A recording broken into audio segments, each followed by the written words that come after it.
Amin. Baik, kita lanjutkan pelajaran kitab Nasha'ihul Ibad.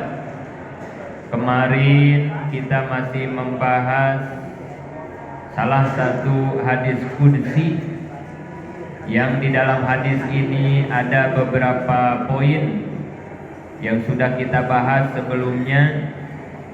Saat ini kita lanjutkan dan ini menjadi poin yang terakhir di dalam hadis ini.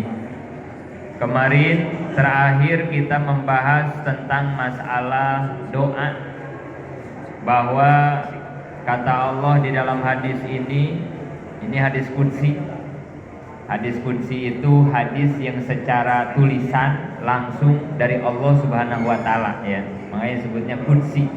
Kalau yang dari Nabi disebutnya hadis Nabi aja gitu ya. Kalau ini secara tulisan tekstual langsung dari Allah, dibawa oleh malaikat. Jadi di poin yang kemarin itu Allah menjelaskan bahwa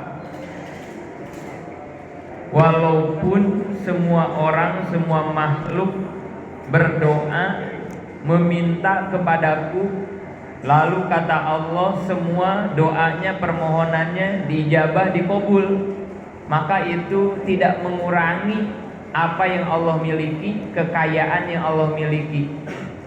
Kalau boleh diumpamakan kemarin itu kayak kita memasukkan jarum ke dalam lautan, kemudian jarumnya diangkat, maka ada air yang menetes dari ujung jarum, yang dibagikan kepada semua makhluk, kepada yang berdoa hanya setetes saja.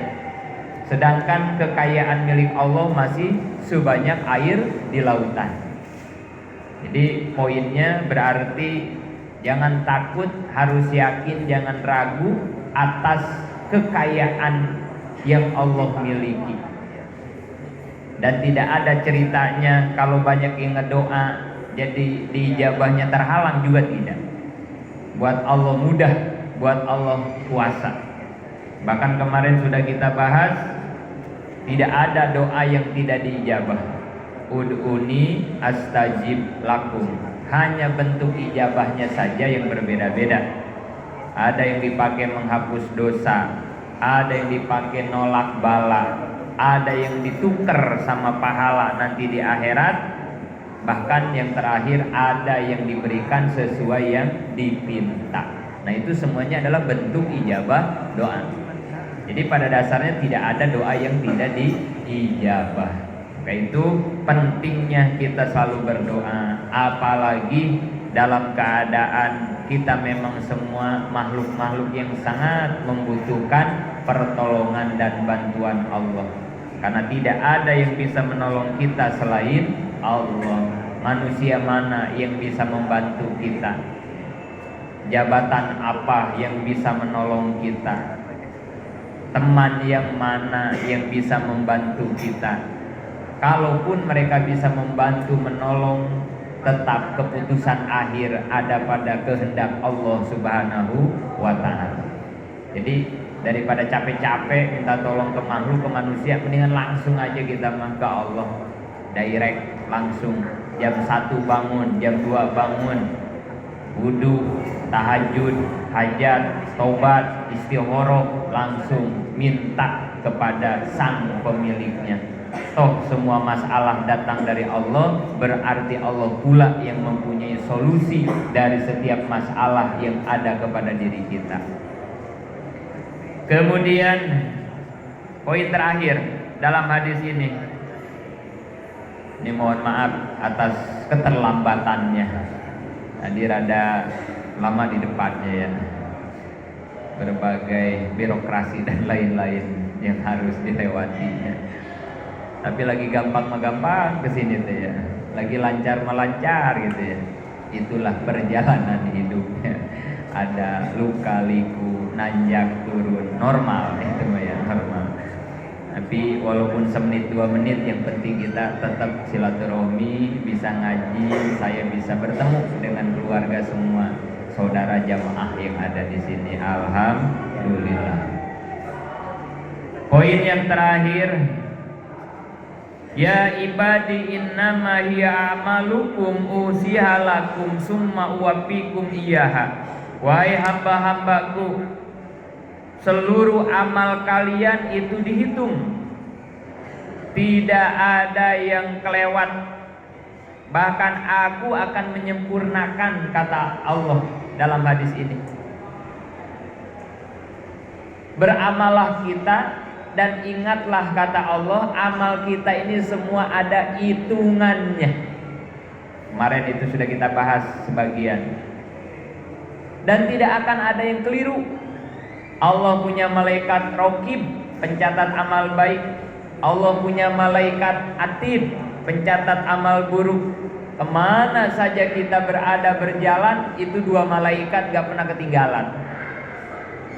Wa may ya'mal mithqala dzarratin khairan yarah wa may ya'mal mithqala dzarratin syarran yarah. Jangan gede-gede, kata Allah. Kamu beramal sebesar seberat biji sawi saja, akan aku catat dan akan aku perlihatkan.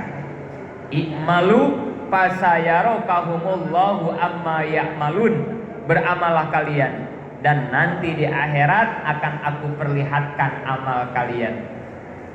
Ada yang harian, setiap asar, setiap subuh, amal kita tadi disetorin sama malaikat ke Allah. Terus kalau diterima amal kita dicatat di Lauh Mahfuz. Ada yang mingguan, setiap Kamis atau Selasa, itu amal kita tadi disetorin. Sekarang nih hari Kamis ya, alhamdulillah, pas disetorin teh pas kitanya lagi pada ngaji, kan luar biasa ya. Namanya husnul khotimah. Biarin, tadi malam mah ada amal-amal jelek, nggak apa-apa dah, udah kelewat kan gitu ya. Lagi hari Rebo ada amal buruk, nggak apa-apa dah. Nah sekarang nih pas Kamis nih, pas udah mau disetorin, ujungnya teh lagi pada ngaji. Kan itu namanya husnul khotimah.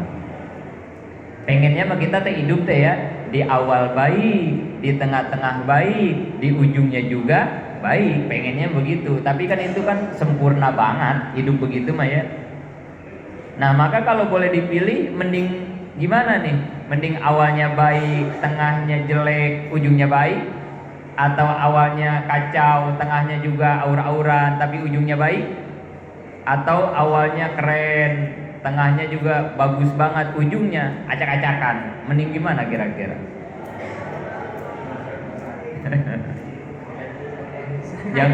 Jangan milih semuanya ya, itu mah sempurna itu mah ya. Ini mah kalau boleh milih kan gitu ya. Kayaknya mendingan ujungnya dah yang bagus gitu ya. Namanya husnul khotimah. Biarin, setiap kita punya cerita, setiap kita punya masa lalu, setiap kita punya iyalah yang udah mau udah kan begitu ya. Gak apa-apa, biarin. Namanya juga hidup, namanya juga manusia, ada hilaf, ada salah, biarin. Tapi yang penting dari saat ini sampai ke depan, semua itu jangan sampai terulang kembali. Dan akan saya akhiri perjalanan hidup saya dengan nilai-nilai, dengan hasil-hasil, dengan amal-amal yang terbaik di hadapan Allah. Namanya husnul khotimah.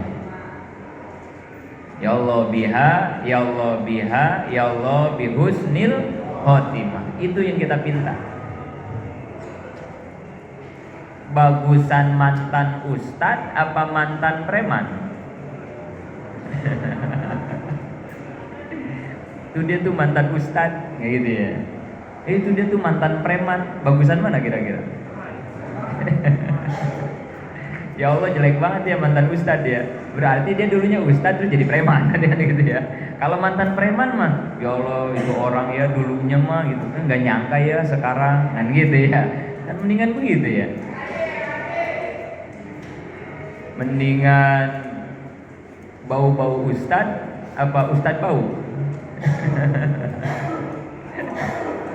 Mendingan bau-bau ustadz ya. Jelek-jelek kayak kita ada bau-bau ustadznya gitu, daripada ustadz bau. Ustadz mah ustadz tapi bau, naudzubillah ya. Jadi mendingan husnul khotimah gitu ya. Yang kita kejar adalah husnul khotimah. Amal kita ada yang seminggu sekali, ada yang setiap hari, bahkan ada yang tahunan. Setiap malam nisfu Sa'ban. disetorkan amal kita ke Allah setiap malam nisfu Sya'ban, dicatat rapi, dan nanti ketika kita kembali ke akhirat itu buku amal akan dibalikin ke kita, dibalikin. Ada yang diterima di tangan kanan, orang-orang yang selamat, orang-orang yang bahagia. Ada yang terima di tangan kiri. Ini yang 50-50 ini mah nih, bisa bahagia bisa celaka nih kalau di tangan kiri mah ya. Yang paling parah kalau diterimanya di belakang punggung. Nah, itu mah udah dinyatakan, udah vonis itu mah.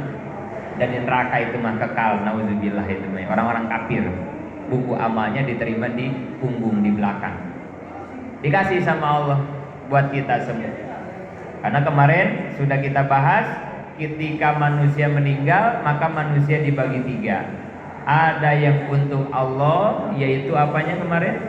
Ruh. Ada yang untuk cacing tanah, yaitu jasad kita, badan, casing, bungkus.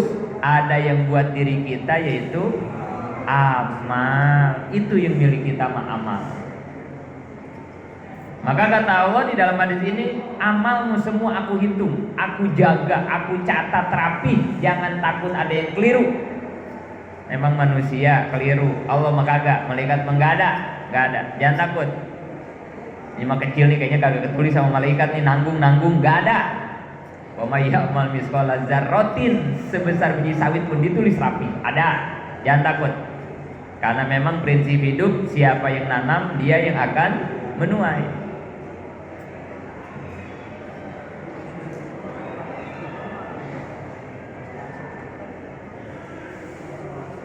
Kalau kata bahasa Sangsakerta, hana caraka data sawala, anak cilaka bapak kabawa bawa.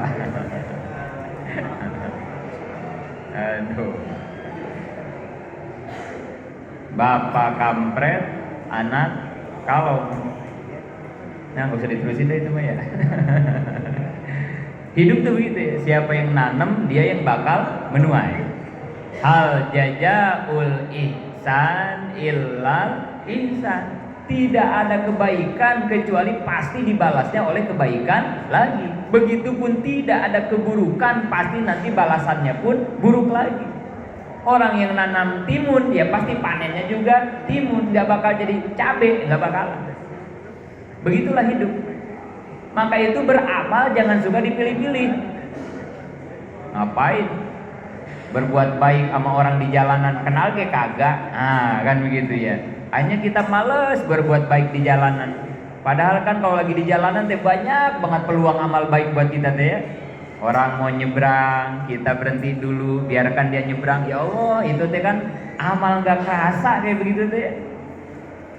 Jangan orang mau nyebrang, wah serobot terus ya Allah ya. Ntar kalau kita selalu baik begitu, ntar sama Allah dikasih baik lagi. Begitu kita lagi buru-buru, lagi macet banget, ada aja itu orang baik diem dulu, ngasih kita lewat dulu. Begitu. Amal mah nggak usah dipilihin. Bukan saudara gua itu mah, bukan teman gua, jangan ya. Karena nggak pernah ketukar amal mah, catatannya rapi. Dan matematika Allah nggak kayak kita. Kita mah 1 tambah 1 harus 2. Pengen dapat 2 teh harus 1 tambah 1. Kan buat Allah mah 10 teh tidak hanya 5 tambah 5. Buat Allah mah 10 teh bisa 8 tambah 2, bisa 7 tambah 3 dan lain-lain. Banyak jalan menuju Roma buat Allah mah. Jadi jangan mengukur matematika kita dengan matematika Allah, nggak bakalan kekejar, nggak bakalan. Kita nolongin si A, baik sama si A, tapi si A nggak pernah baik sama kita, nggak apa-apa, biarin, nggak apa-apa. Toh cara Allah ngebalas kebaikan kita ke si A gampang, nggak harus lewat si A aja, kadang lewat si C, si T, si S, banyak jalan Allah mah. Kalau cuman begitu mah terlalu sempit atuh ya, terlalu sempit. Nolongin si A, berharap si A nanti nolongin kita lagi, ya itu cemen begitu mah ya. Beramal siapa aja tolongin, mau kenal mau kagak tolongin aja. Ntar Allah ngebalikin kebaikan kita bisa lewat siapa aja. Nggak kerasa sama kita, sama anak kita. Nggak kerasa sama anak, kerasa nanti di cucu kita, pasti itu. Maka jangan pernah hitung-hitungan Jangan pernah pilih-pilih dalam beramal. Beramal aja.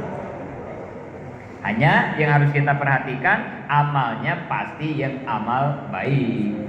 Karena amal buruk juga sama ya. Sama amal buruk juga. Kita coba jahat kepada orang, walaupun itu enggak terjadi kepada kita, bisa jadi nanti kejahatan itu terjadi ke anak kita, terjadi ke cucu kita, nauzubillah. Maka untuk hal itu segera aja kita tobatin. Kalau guru sih bilang, ya Allah, kalau ada kesalahan saya, sekarang saja timpahkan semua balasannya ke saya, ya Allah. Jangan sampai nanti ditimpahkan ke anak dan cucu-cucu saya, jangan. Tuh guru pernah ngajarin begitu. Anak-anak kita nggak tahu apa-apa, kok harus menanggung dosa gara-gara kita orang tuanya. Jangan ya Allah. Ayo mumpung saya masih hidup, kesayain aja semuanya ya Allah. Biar nanti anak-anak kita udah tinggal selamatnya, udah tinggal enaknya, udah tinggal entengnya aja. Tapi kalau ada kebaikan, biarkan. Walau saya tidak menerima balasan kebaikan itu, berikanlah balasan kebaikan itu kepada anak dan cucu-cucu saya. Berikan ya Allah. Jangan ragu dalam beramal. Nah, kemarin itu kalau ingat, kita tuh sedang membahas wahdaniyatil af'al, salaf, kamun, pasir. Kita ini disuruh beramal karena memang kita hanya bisa beramal, bekerja, beramal tuh ya. Tetapi hasil dari kerja kita tidak punya. Makanya dalam sifat wahdaniyat ada wahdaniyat fil af'al, salaf, kamun, fasil. Artinya apa? Ini yang kemarin gak ada yang bisa jawab ya, yang udah disediain 300.000 ya. Biar kita jawab sekarang ya. Apa wahdaniyat fil af'al, salaf, kamun, fasil? Selain Allah tidak ada yang mempunyai hasil kerja. Kalau yang punya kerjaan mah banyak, kita guys semua punya kerjaan. Ini ngaji nih. Ini ngaji namanya pekerjaan, amal, ini amal. Kita bisa mengerjakan pengajian ya, tapi hasil dari amal kita, dari pekerjaan kita mah nggak punya, nggak bisa. Kira-kira hasil ngaji apaan? Hasil kita dari ngaji apaan? Kira-kira? Ini kan ngaji amal, pekerjaan. Ada hasilnya nggak ngaji? Ada kan ya? Apa hasil ngaji? Dapat ilmu, ngerti, paham ya. Nah, dapat ilmunya, pahamnya itu bukan punya kita. Itu bukan ranah kita, itu bukan milik kita. Itu mah punya Allah semata mutlak. Yang kita punya mah ngajinya doang. Datang ke sini, duduk, dengerin, kalau boleh nyatet-nyatet. Nah, itu amal kita disebutnya itu. Udah duduk, udah ngedengerin, udah nulis mah mau ngerti ke mau kagak bukan urusan kita. Karena ngartinya bisanya kagak wajib. Yang wajib mah ngajinya. Kan gitu ya. Jadi ada yang punya Allah, ada yang punya kita. Yang punya kita mah amalnya, yang punya Allah adalah hasil dari amal. Itu mah punya Allah. Sakit, amal kita apa? Minum obat, berobat, diperiksa. Itu amal kita tuh. Hasil dari minum obat, sembuhnya, tidak sembuhnya bukan milik kita. Itu mah milik Allah. Dikasih sembuh alhamdulillah, enggak juga ya terserah Allah. Karena memang bukan milik kita. Karena kalau nggak paham ke sini kita bisa stres ini ya. Bosan gua berobat, udah pahit banget ini mulut makan obat, kayaknya sakit kagak sembuh-sembuh, akhirnya berhenti dia berobat. Jadi dosa kan ya. Kan orang kalau nggak mau nyariat dosa kan gitu ya. Gara-gara apa? Gara-gara salah mindset, cara berpikir. Disangkanya sembuh teh harus kita upayakan juga, punya kita juga disangkanya begitu ya. Padahal yang punya kita mah berobatnya, sembuhnya mah milik Allah. Namanya wahdaniyat fil af'al, salaf, kamun, fasil. Tidak ada yang mempunyai hasil kerja kecuali kerja Allah. Capek gua ngedoa, nggak pernah dikasih sama Allah, udah berhenti ngedoa, kan begitu ya. Padahal tugas kita, amal kita ngedoa. Dikasih apa tidaknya itu mah milik Allah, hak prerogatif Allah. Kan kalau mindsetnya begini mah rada tenang kita ya. Ya biarin dah, emang tugas kita mah berobat, mau sembuh mau kagak ya terserah Allah. Karena amal saya mah berobat. Temen kagak mau sholat, apa amal kita? Ajakin sholat. Udah diajakin mah dia mau sholat mau kagak, itu mah kan urusan Allah. Jangan berhenti gara-gara temen diajakin sholat kagak sholat. Bosan gua ngajakin dia sholat kagak mau sholat, emang dia mah ahli neraka kali. Sampai begitu ya. Jangan ya. Kita nggak punya hak untuk dia bisa mau sholat, karena hidayah dan taufik mutlak milik Allah. Amal kita mah tugas kita ajakin aja sholat, ingetin sholat, kalau tidur bangunin untuk sholat. Udah dibangunin, udah diingetin, udah dikasih tahu mah terserah dia. Mau sholat mau kagak itu mah Allah yang punya hidayah dan taufik. Tapi yang bakal Allah catat dan bakal Allah balas dengan pahala adalah amalnya. Ngajakin sholatnya, nyuruh sholatnya, kalau ngaji mandi duduknya, ngedengerinnya, nulisnya, itu semua yang jadi amal kita mah. Bisanya, ada pahalanya nggak bisa? Nggak ada. Orang diajak sholat terus sholat, ada pahalanya nggak? Nggak ada, itu mah nggak ada. Karena amal kitanya mah ngajakinnya, ngingetinnya, itu doang. Berobat, apakah sembuh ada pahalanya? Nggak ada, sembuh mah nggak ada pahalanya. Yang ada pahalanya mah ketika sakit berangkat ke dokter, diperiksa, obatnya diminum. Nah itu yang ada pahalanya mah. Itu yang bakal dibalas di akhirat itu. Maka jangan salah cara pandangnya. Karena hidup kita teh untuk beramal, perbanyak amal.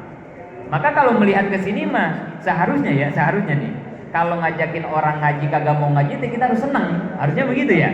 Kalau ngeliat ke sini mah ya, kalau mindsetnya udah dirubah nih, ngajakin teman, yuk ngaji yuk, ya udah lu aja duluan, ntar Kamis depan kita masih ngaji. Nah, misalnya kalau teman kita ya udah, minggu besok ajakin lagi, yuk ngaji yuk, udah lu aja duluan, ntar gua menyusul, ya udah. Setiap kita ngajakin begitu mulu, itu harusnya di hati kita seneng. Alhamdulillah, makasih bro, lu selalu membuat ladang amal buat kita, buat gua bro.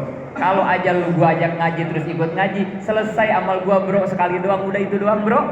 Tapi dengan lu kagak mau ngaji, kan jadi ladang pahala tiap minggu buat gua bro. Makasih bro, lu jadi kagak ngaji-ngaji. Tapi jangan diomongin, itu mah ya. Nanti dia ngaget, ini ngaji sama Ustaz aja jadi geblek gitu katanya. Gua kagak mau ngaji, gua alhamdulillah kan itu. Itu mah di hati aja.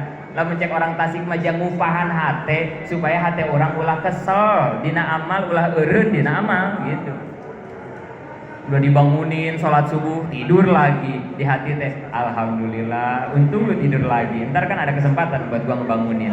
Udah itu bangunin lagi, ayo sholat subuh tuh udah jam 5, bangun, tidur lagi, alhamdulillah udah 2 amal kita ya.